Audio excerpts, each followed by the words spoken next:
In this session, we're going to talk about the whole systems model and what it can bring to your leadership perspective and how you can adapt to ensure that you're approaching the strategic challenge of this huge change event with a whole systems approach. The model we'll be using and referencing is what Ken Wilber refers to as the integral model. Ken Wilber is regarded as a unifying theorist because he's brought 4 previously competing schools of thought into one model that he refers to as the integral model. If you're interested in more on this, you can read his book. I just want to warn you though, it's not a very short book. In that though, he describes the whole cosmos from Big Bang to present day, but what's valuable for us as people concerned with leadership is how does this way of looking at a business impact the way you lead, especially during times of huge change like we're experiencing. Read the book if you want all the detail on the cosmos. However, work with the Integral Institute if you're interested in tips on how this is relevant for your role in your world today. So the integral model as brought together by Ken Wilber has 4 quadrants. The first one being the psychology quadrant. So what's the personal individual, what's their mindset like, and how does that impact their behavior, which is the second quadrant?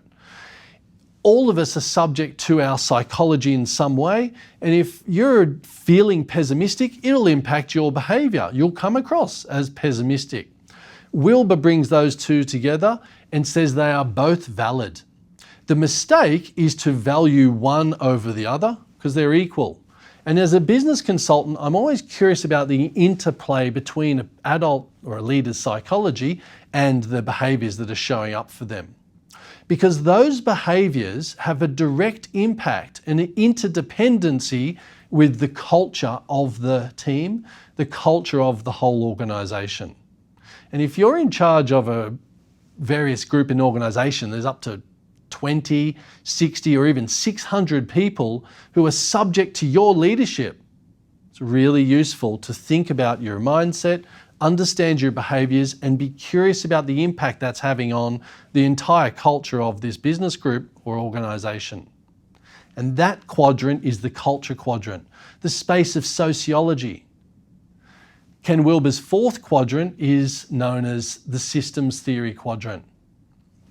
And what systems theory allows a lens into are all the tangible, structural, systemic dynamics that exist within a business. This includes your cash flow, your IT systems, your brand, includes the buildings, are you working from home, etc., etc.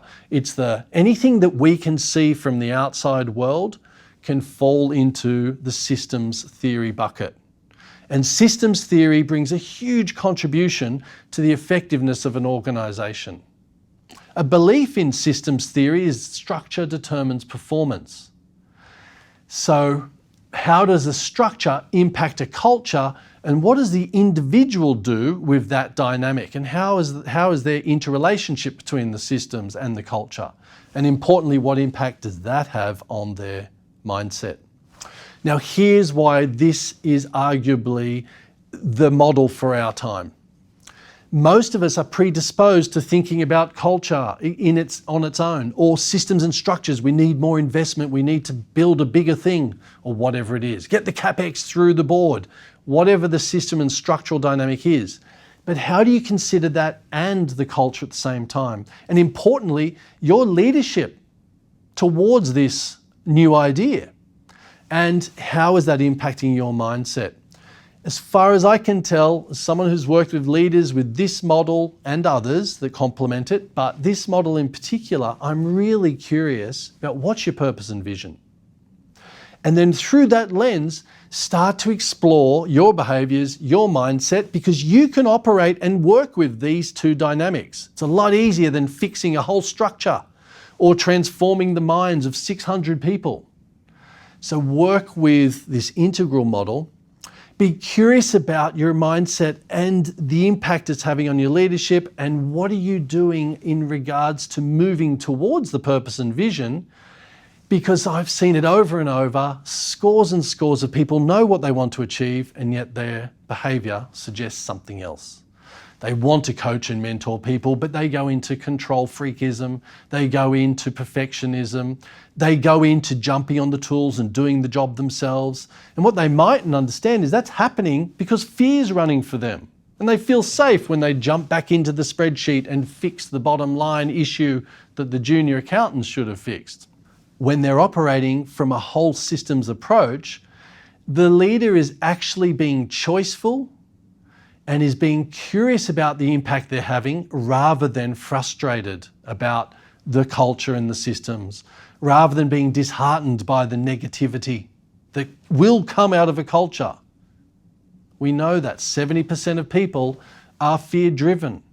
So if you operate from a systems approach, all of the potential impact and opportunity rests with you. And that's a wonderfully transformational dynamic to operate from, because you can experiment with the culture and the system, and you can push and lead and inspire and see what's possible. So that's the Integral model. Check out Ken Wilber. The Integral Institute is an infinite wealth of information about this. I strongly recommend you get across it.